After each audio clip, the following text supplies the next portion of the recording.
সারাদিন রিলস দেখে শুধুমাত্র মনে করছেন যে আপনি সিয়াম পালন করছেন। আসলে সিয়াম পালন করছেন নাকি রোজা? এই বিষয়টা আমরা বিস্তারিত জেনে নেব। আসুন শুরু করা যাক। আসসালামু আলাইকুম ওয়া রাহমাতুল্লাহি ওয়া বারাকাতুহু।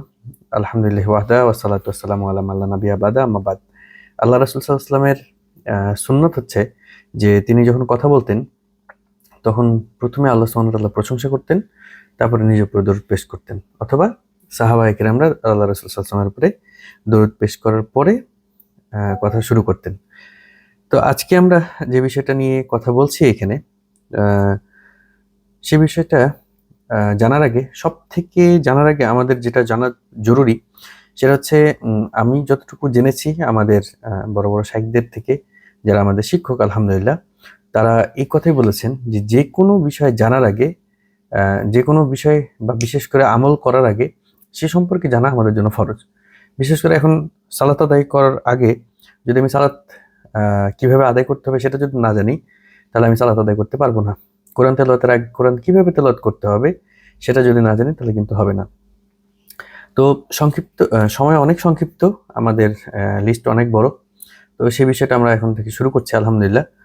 তো সব কাজ করার আগে সেটা সম্পর্কে জানা, যে বিষয়টা আমি বললাম, এটা কোরআন হাদিসের আয়াতে আছে, যেটা এখন স্মরণ নেই। আমি পরবর্তীতে বলব ইনশাআল্লাহ।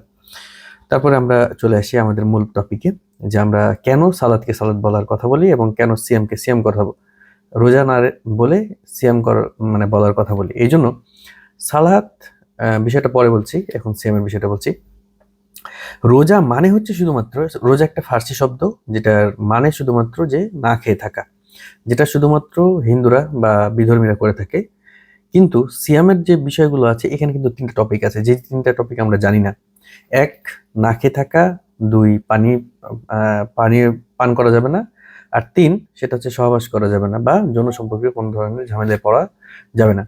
না হলে আমাদের সিয়াম ভঙ্গ হবে। যেমন আমরা জানি যে যদি আমরা যৌন সম্পর্কীয় কোনো বিষয়ে পড়ে যাই, বিশেষ করে স্ত্রীর সাথে যদি সহবাস করি, তাহলে সেটার জন্য কিন্তু স্বামী এবং স্ত্রী যদি স্ত্রীর সম্মতি থাকে তাহলে উভয়কেই টানা ৬০ দিন, মানে 60 ডেজ আপনাকে টানা সিয়াম পালন করতে হবে। এটা একটা ফরজ, এটা একটা শাস্তি, এটা কাফারা। এটা যদি না হয় তাহলে সেই গুনাহ আপনার মাফ হবে না। তো কি এক বড় মুসিবত।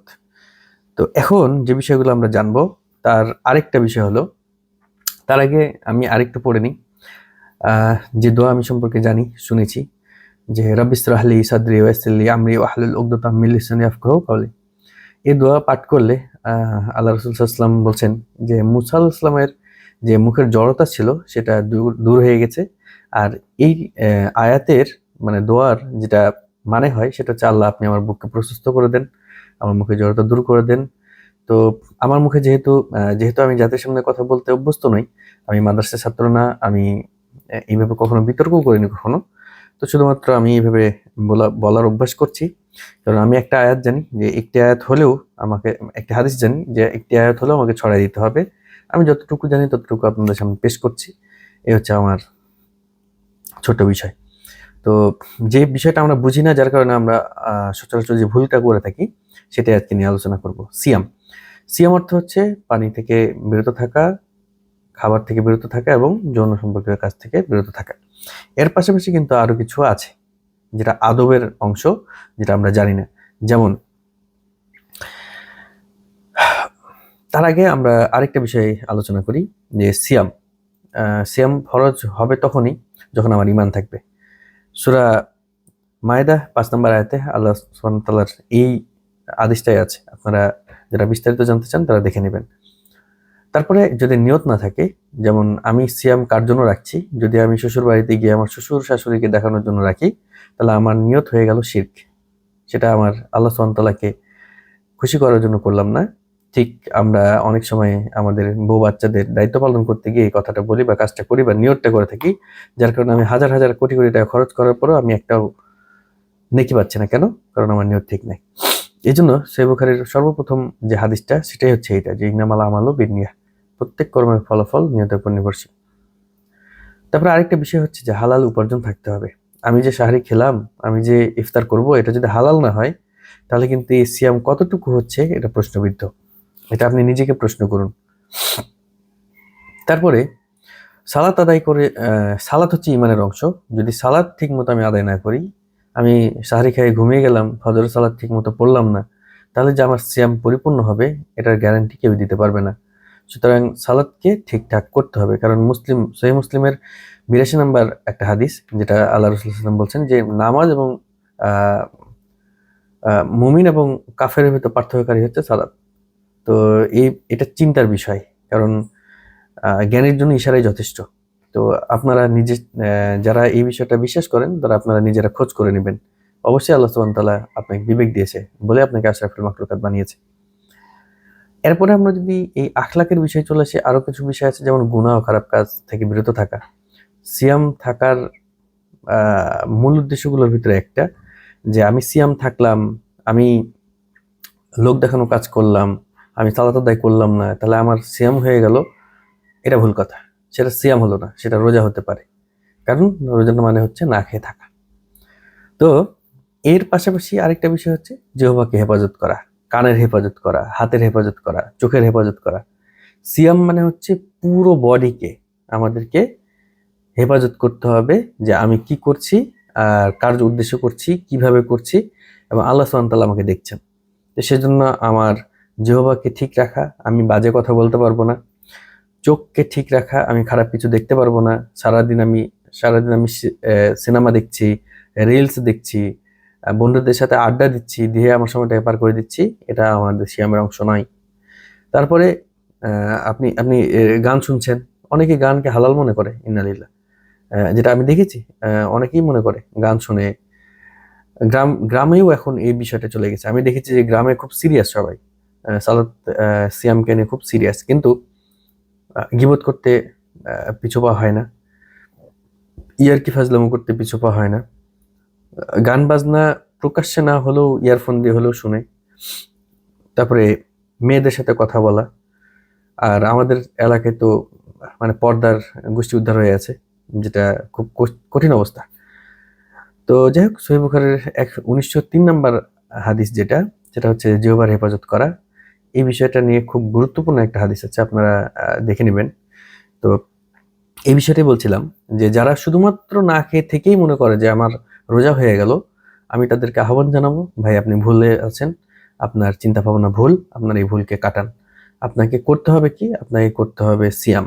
সিয়াম করতে হলে কি করতে হবে? আপনাকে জিহ্বার হেফাজত করতে হবে, আপনাকে কানের হেফাজত করতে হবে, আপনার বডির হেফাজত করতে হবে, ইভেন আপনার যে নিয়ত, মন মানসিকতা, মনের ভিতরে যে ক্ষোভ প্রকাশ করার বিষয়গুলো, এগুলোকে সবকিছু থেকে সংযত করতে হবে, এবং কোরআন তেলাওয়াত বেশি করে করতে হবে। কারণ এটা হচ্ছে আহ, এই মাস হচ্ছে রমজান মাস, হচ্ছে কোরআন নাজিলের মাস। বিশেষ করে আজকের যে এখন আমি ভিডিও করছি, এখন হচ্ছে প্রায় ফজর হতে চলেছে। এই সময়ে যদি আমাদের আজকে লাইলাতুল কদর হয়, তাহলে এই সময়টা হচ্ছে খুবই গুরুত্বপূর্ণ সময়।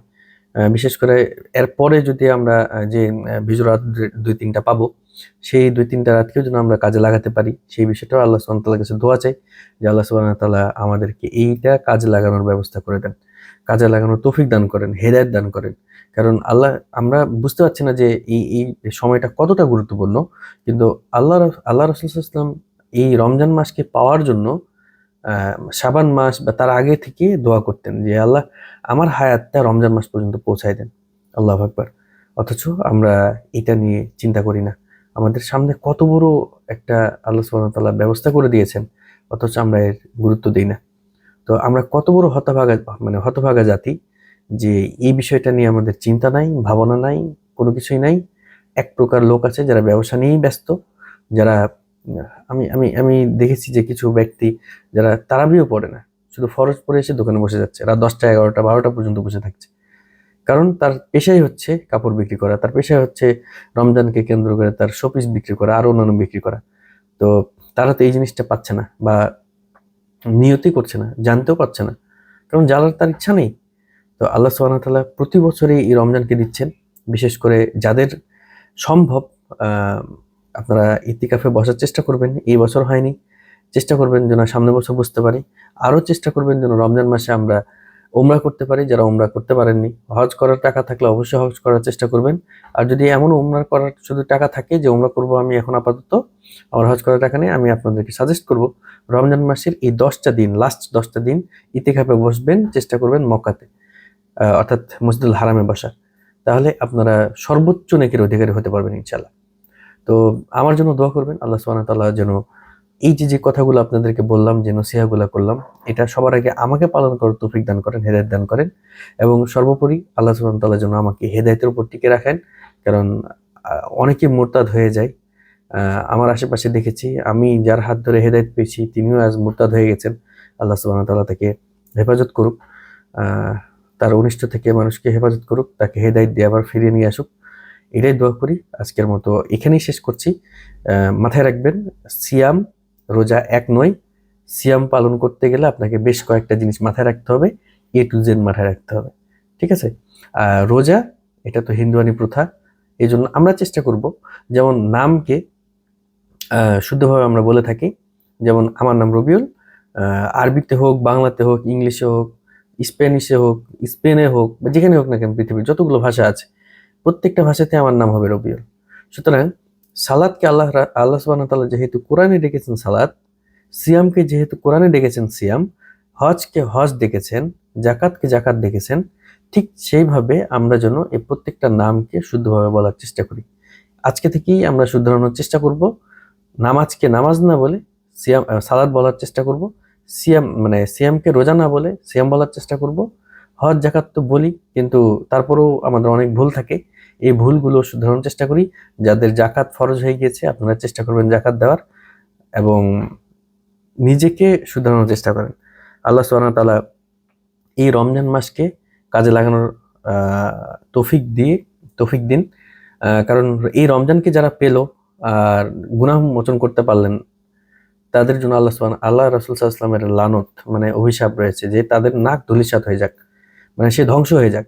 কারণ এটাই হচ্ছে সবচেয়ে গুরুত্বপূর্ণ। যেমন আমরা অনেক বাচ্চাদেরকে অনেক সময় উদাহরণ দিয়ে বলতে চাই যে তুই যদি পড়ালেখা না করিস তাহলে তোর উমুক হয়ে যাবে, তুই ধ্বংস হয়ে যাবি, এই হয়ে যাবি, বা ধ্বংস হয়ে গেল, এরকম ধরনের অনেক কথা বলে থাকি। ঠিক সেম আল্লাহ রাসূল স্পষ্ট দেখতে পাচ্ছেন যে এই কাজটা কেউ যদি না করতে পারে তাহলে তার আখিরাত ধ্বংস। তাহলে আমরা কেন এই জিনিসটা থেকে বিরত থাকছি?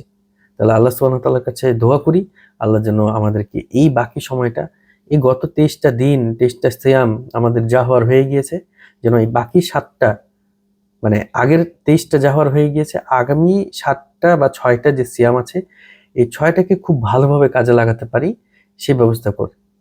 তো আর কিছু ভুল আছে, যারা মহিলারা আছেন ইতিকাফ করেন বাসায়, এই বিষয়গুলো আপনারা মাসালাগুলো জেনে নেবেন। কারণ সবচেয়ে চেষ্টা করবেন সবচেয়ে সেফ যেটা সেটা করার। কারণ বাই চান্স আপনার ঘরের ভিতরে হলো না ইতিকাফ, তখন আপনি কি করবেন?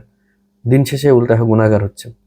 তো আমরা দলিলের ক্ষেত্রে, দুনিয়ার দলিলের ক্ষেত্রে খুব বেশি দলিল দেখে কাজ করি, সতর্কতা অবলম্বন করি, কিন্তু দুনিয়া মানে পৃথিবীতে তো সতর্কতা অবলম্বন করছি, কিন্তু আখিরাতের ক্ষেত্রে আমাদের কোনো ভ্রুক্ষেপ নাই। কি?